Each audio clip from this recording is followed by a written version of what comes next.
नमस्कार दोस्तों, आप सभी का बहुत बहुत स्वागत है हमारे इस वॉइस ऑफ विक्ट्री के मोटिवेशनल चैनल पर।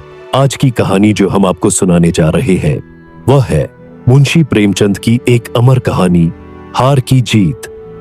तो चलिए कहानी को शुरू करते हैं। गांव की गलियों में सूरज की रोशनी छिटक रही थी, पगडंडियों पर धूल उड़ रही थी और आम के बागों में कोयल मीठा गा रही थी। उस सुबह एक बूढ़े वकील साहब अपनी चारपाई पर लेटे हुए थे। उनके चेहरे पर झुर्रियां थीं, पर आंखों में गहराई थी। बाल सफेद हो चले थे, मगर बातों में अब भी दम था। गांव वाले उन्हें बाबू हरदयाल सिंह कहते थे, एक समय के प्रसिद्ध वकील, जिनकी एक आवाज पर शहर के बड़े बड़े लोग सिर झुकाते थे। अब वे वृद्ध हो चले थे, अपने गांव लौट आए थे। उनके साथ रहते थे उनके पौत्र विजय, जो मेडिकल की पढ़ाई कर रहे थे। गांव के लोग हरदयाल सिंह की बड़ी इज्जत करते थे। उनके पास अब दौलत, शान, ठाट बाट नहीं था, लेकिन उनकी ईमानदारी और आदर्शों की जो पूंजी थी वह अमूल्य थी। एक दिन शाम को गांव के पंचायत भवन में कुछ विवाद हुआ। मामला था ठाकुर बलवंत सिंह और रामलाल किसान के बीच का। रामलाल ने ठाकुर से जमीन पर सिंचाई के लिए पानी मांगा था, लेकिन ठाकुर ने इनकार कर दिया। मामला बढ़ते बढ़ते पंचायत तक जा पहुंचा। गांव के सभी बुजुर्ग और नौजवान पंचायत में बैठे। वहां हरदयाल सिंह भी पहुंचे। सबने उन्हें सम्मानपूर्वक आसन दिया और विवाद समझाया। ठाकुर बलवंत सिंह रौब में आकर बोले, बाबू साहब, आप खुद सोचिए, कोई आदमी जबरदस्ती हमारे खेत से नहर काटे और पानी ले जाए तो हम कैसे सहें? हरदयाल सिंह ने शांति से रामलाल की ओर देखा।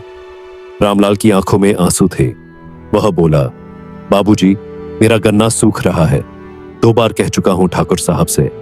जबरदस्ती नहीं की, मैंने तो बस अपने खेत को बचाने की कोशिश की थी। सभा में सन्नाटा छा गया। हरदयाल सिंह ने सबकी बातें सुनी, फिर बोले, पानी कोई आदमी की जायदाद नहीं होती ठाकुर साहब। खेत अगर आपके हैं तो यह भी सोचिए कि आपके आसपास के खेत भी उसी धरती के हैं। जो पानी आपके खेत को हरा करता है वही रामलाल के खेत को भी बचा सकता है।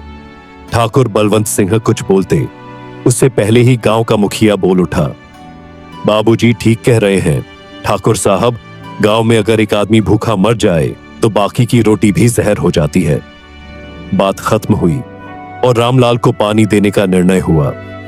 ठाकुर हार गए, मगर सिर्फ पंचायत में नहीं, एक अहंकार भी टूटा। पर असली कहानी यहीं से शुरू होती है।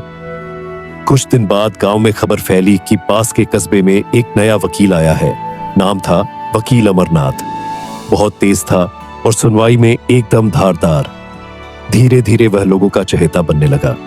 हर छोटे बड़े मुकदमे में लोग अब उसके पास जाने लगे। हरदयाल सिंह को यह बात थोड़ी खली।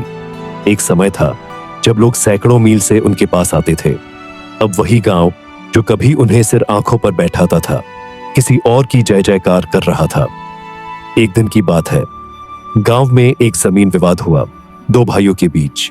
मामला बड़ा पेचीदा था। दोनों भाई अमरनाथ के पास गए और दोनों ने उसे ही वकील बना लिया। अमरनाथ ने समझाया कि मैं सिर्फ एक पक्ष की पैरवी कर सकता हूं, तो छोटे भाई ने केस वापस ले लिया। अमरनाथ ने बड़े भाई की ओर से केस लड़ा और जीत गया, पर इस जीत ने छोटे भाई को भीतर तक तोड़ दिया। वह घर लौटते वक्त बिलख बिलख कर कह रहा था, बड़े भाई ने जमीन ले ली, अब मैं कहां जाऊं? गांव में यह बात आग की तरह फैली। हरदयाल सिंह को जब पता चला तो उनका हृदय कांप उठा। वह उस रात सो नहीं सके। उन्होंने मन में निश्चय किया कि अमरनाथ को यह दिखाना होगा कि जीत वही नहीं जो अदालत में हो, जीत वह है जो आत्मा को संतोष दे। अगली सुबह हरदयाल सिंह ने अपना पुराना झोला निकाला, चश्मा साफ किया और शहर के कचहरी की ओर चल पड़े।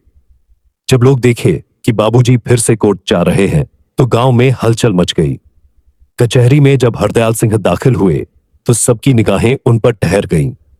अमरनाथ भी चौंक गया जब उसे पता चला कि उसके खिलाफ केस में हरदयाल सिंह वकील बनकर आ रहे हैं, तो वह हैरान रह गया। मुकदमा शुरू हुआ। जज साहब भी पुराने जमाने के थे। उन्होंने हरदयाल सिंह को देखकर खड़े होकर सम्मान किया और कहा, बाबूजी, आज बहुत दिनों बाद आपकी आवाज अदालत में सुनने को मिलेगी। हरदयाल सिंह ने केस में ऐसा तर्क रखा, ऐसे उदाहरण दिए कि अमरनाथ के सारे दस्तावेज फीके पड़ गए। परंतु जब अंतिम दलील देने की बारी आई तो हरदयाल सिंह खड़े हुए और बोले, माय लॉर्ड, यह केस अदालत का है, लेकिन फैसला न्याय का होना चाहिए। मेरा मुवक्किल छोटा भाई है, उसने कानून में हार मानी है, मगर जीवन में वह भाईचारा चाहता है। बड़े भाई ने जमीन पाई है, लेकिन क्या उसने अपने हृदय की जमीन भी बचाई है? इस अदालत में शायद कानून बड़े भाई को विजयी घोषित कर दे, लेकिन क्या उसकी आत्मा उसे सदा कह सकेगी कि उसने अपने ही भाई से न्याय किया? जज कुछ पल चुप रहे, फिर बोले, हम न्याय के दायरे में रहकर निर्णय सुनाते हैं, लेकिन न्याय वही होता है जो समाज को जोड़ता है। इस अदालत का आदेश है कि जमीन दोनों भाई आपस में बराबर बांट लें। कचहरी में सन्नाटा था। अमरनाथ अपनी सीट पर बैठा था, उसकी आंखें झुकी हुई थीं। उस दिन शाम को हरदयाल सिंह गांव लौटे तो गांव के छोटे बड़े सब उन्हें देखने दौड़े। बच्चे नारे लगाने लगे, बाबूजी की जय। बुजुर्गों ने उन्हें सिर झुकाकर सलाम किया। उसी शाम अमरनाथ भी गांव आया। वह सीधे बाबूजी के पास गया, उनके पैरों में झुक गया और बोला, बाबूजी, आपने आज मुझे हारकर जीतने का मतलब सिखा दिया।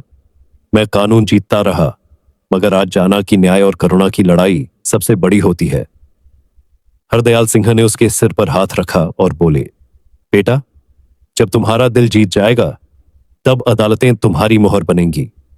निष्कर्ष, यह सिर्फ एक कहानी नहीं थी, यह उस विचार की अभिव्यक्ति थी कि सच्ची जीत वही होती है जिसमें किसी का हृदय न टूटे। प्रेमचंद जी की कहानियां जीवन के गूढ़ दर्शन को सरल शब्दों में कह जाती हैं।